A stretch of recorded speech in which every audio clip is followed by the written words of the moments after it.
a story about a woman named Truth, Sojourner Truth.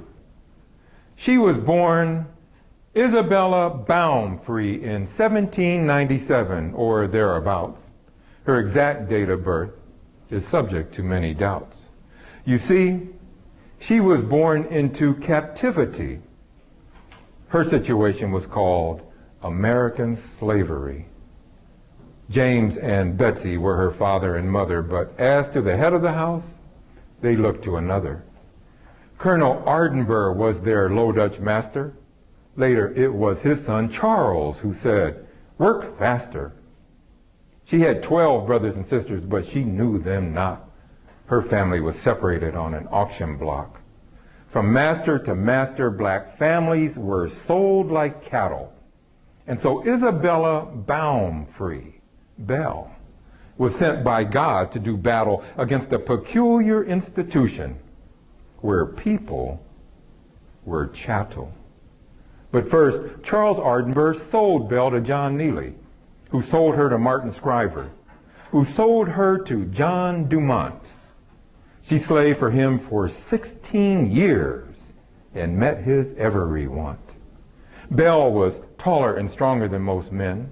She worked the fields, suffered the lash, and bore 5 children. But her children were taken and sold one by one. Her mother's love was repeatedly undone.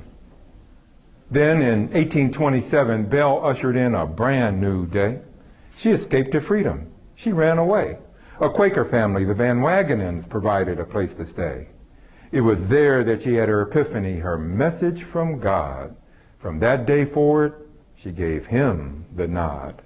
She joined Zion African Church and preached against oppression.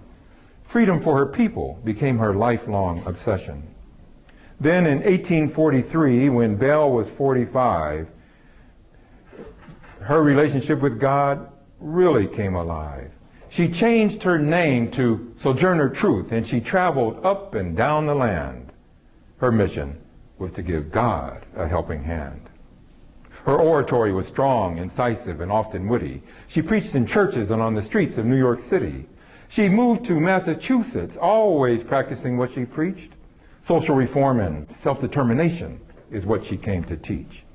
She met William Lloyd Garrison and the inimitable Frederick Douglass. They traveled from town to town seeking freedom and social justice.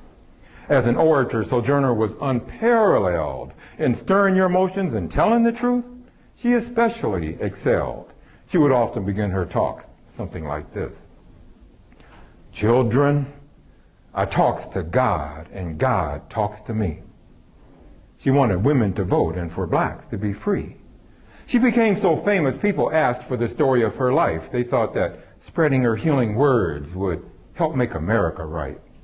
But Sojourner Truth was illiterate. She couldn't read or write. So she got help from Olive Gilbert, who happened to be white. The narrative of Sojourner Truth was published in 1850. It is still in print, which is pretty nifty. Her fame and acclaim grew by leaps and bounds. By 1863, she had international renown. But she wasn't about today's bling-blinging. She was invited to the White House and dined with Abraham Lincoln. And just in case you did not know, Sojourner also ran with Harriet Beecher Stowe. Sojourner was a D.C. freedom rider during the Civil War. She said, "Segregated streetcars must be practiced no more." After the war, she moved Southern blacks, the Exodusters, to the promise of the West. She then moved to Battle Creek, Michigan, where she finally came to rest. Sojourner Truth lived her life with her eyes firmly on the prize. From 1797 to 1883, she lived her life so that we would be free. There it is. Thank you very much. Oh, I messed up this.